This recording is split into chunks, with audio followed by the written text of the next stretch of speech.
Hello guys, for today's vlog, magluluto po akong ginisang upo with sutanghon. Ito yung ating upo at meron tayo ditong karning baboy at maliliit na hipon at yung ating sutanghon. So babalatan na po natin ang ating upo.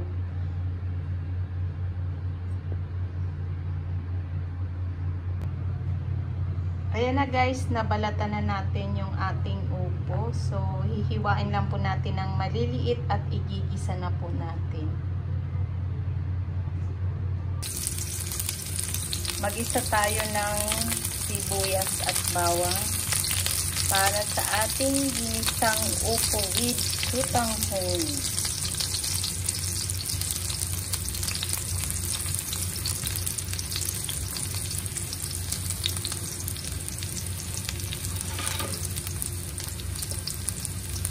Lagay natin ang karning baboy.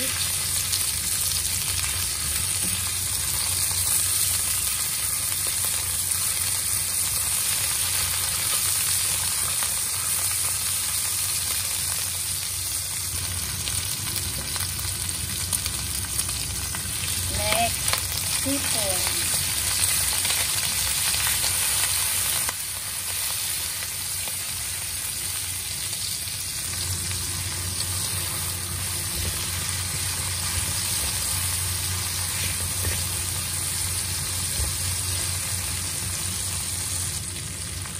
Ilagay na natin ang ating upo.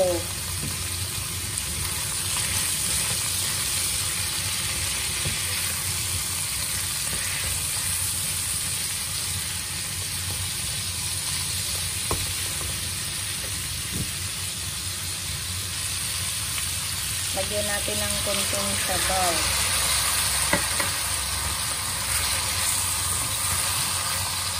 Magtutubig pa yan guys. Ang upo maraming tubig. Kusang nagtutubig po ang upo. Kaya wag masyadong maraming tubig.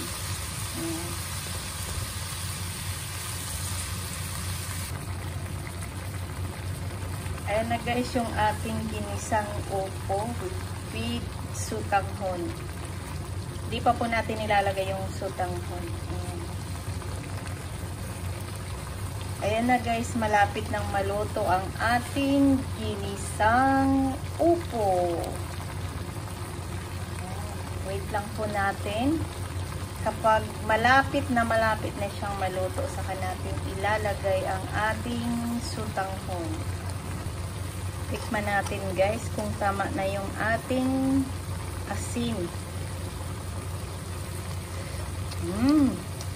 Ang lasa niya guys. Hipon na hipon ang lasa. Ngayon, ilagay na po natin ang ating sutanghon. Sutanghon.